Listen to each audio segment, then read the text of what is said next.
Okay, I think we can start. Yeah. It's a pleasure to welcome Christian Hammer. Christian Hammer is a postdoc at Purdue in the computer science department.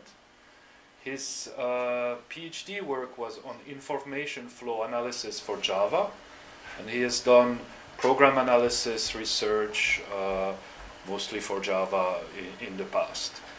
Today he will be presenting current research done here on security of JavaScript. Thank you, Jan. So welcome to my talk today. I'm gonna be speaking about security of JavaScript in a browser environment. And so the question is, why would that matter at all? So today we have the Web 2.0 that is much more interactive than we used to have it in the beginning of the internet. We have much more scripts that are going on when you load a page. Besides, pages today are not just from a single source usually, but you load scripts and other content from different sources. So you don't know what the page will look like in the end up front. For example, you might have ads that are integrated into the main page from an unknown script, so you might or might not trust it. Other content that you might have is user-created programs. For example, in Facebook, users can create apps. And all that gives the opportunity kind of to inject scripts into your browser, which allows cross-site scripting and CSRF attacks. I will talk about these in a minute. So what is even worse about JavaScript is that it is a very dynamic scripting language. It can pretty much change everything at all times. It's executed at the client, so it's executed in your browser of the user, and it has access to all the data that's stored in the client. For example, it can send data from your browser to some server outside, which raises questions about confidentiality. And it can also change all the data at your client, which raises questions about integrity. So everything can happen here, and it's not sure what will happen. For example, we have seen attacks coming from advertisers in the past, one of which was scareware that was showing at the New York Times in 2009. First, this advertiser was posing as a legitimate advertiser, but suddenly they switched to showing a fake virus warnings and making people buy their fake virus scanner. Another example is that in German newspapers, people were having malware because of an advertiser. So what they did, they scanned all the plugins that you have in your browser and were looking for vulnerabilities, and if they found them, they injected some exploit. So all these show that with JavaScript and untrusted code, you have a big security risk in your browser. So what is JavaScript offering in your browser as a remedy? Traditionally, you don't have a very big set of tools. Most importantly, you have sandboxing in your browser. So JavaScript has no file system access whatsoever, and it cannot do direct system calls. Then, besides, there's only like smaller issues. For example, you cannot create windows that are very small to make sure that people see what is actually on the screen. And sometimes browser history is not visible to JavaScript, or you cannot unconditionally close windows. Excuse me. But these are kind of dependent on your browser, and it's not a lot of security that's offering here.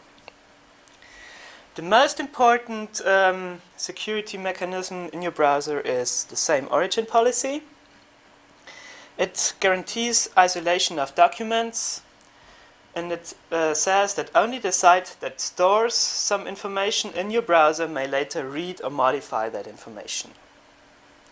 So for example, if you have two tabs open, one of which is your bank account and the other is something else where you're browsing in the internet, you would not want that the other tab can read something from your banking account, right? You would not want that. And this is prevented by the same origin policy. So it actually guarantees that if you don't have the same protocol, host, and port, then you will not be allowed to read from the other document. There's one minor exception here. You're permitted to set your own domain to a suffix of the current domain, which makes sure that you can go to a mother page, right? The same origin policy is also very important for cookies. Cookies are partitioned according to page origin, and they can only be read and written by the same origin. However, if you have frames or inline frames, then these might have a different origin, what is shown in the frame. And so the browsers may still be able to access data from a third party. And so many browsers offer a third-party cookie blocking facility because of that.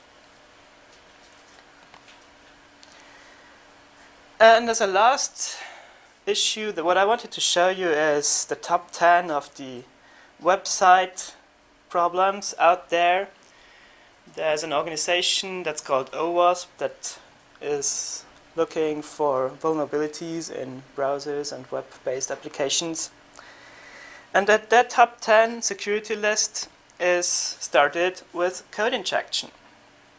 So what we have here is that untrusted data is sent to an interpreter and is part of a command. So data becomes actually code, which is not supposed to happen, right? So what happens here is that someone injects data and tricks the interpreter into executing this command. This allows modification, altering, or deletion of sensitive data. And examples here are SQL, operating systems, and LDAP. But the same issue is also possible with JavaScript, and this is just a different topic here, but it's actually pretty much the same. It's called cross-site scripting, and this happens when you have untrusted data that is sent to a web browser without proper validation and escaping. So your browser, or the browser of the victim, will execute the script even though it's supposed to be only data. And with that, you can hijack a user session, deface websites, redirect the user to a malicious site, and so on. So how does this work? An attacker sends a simple text-based attack and exploits the syntax of the JavaScript interpreter. This text, the JavaScript text, can come from almost any source, including some internal sources.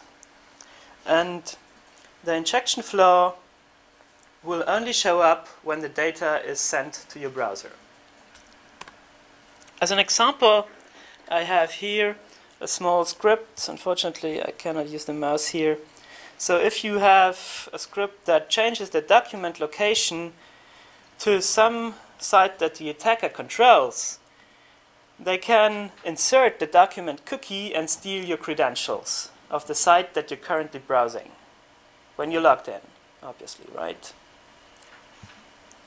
And as I said, a script may come from all kinds of data. For example, it can come from form data that the user enters.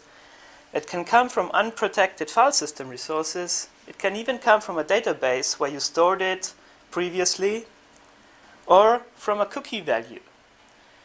The fact that cookie value is stored in your browser does not prevent that the user that's sitting in front of the machine is not able to change it. So cookies are not to be trusted.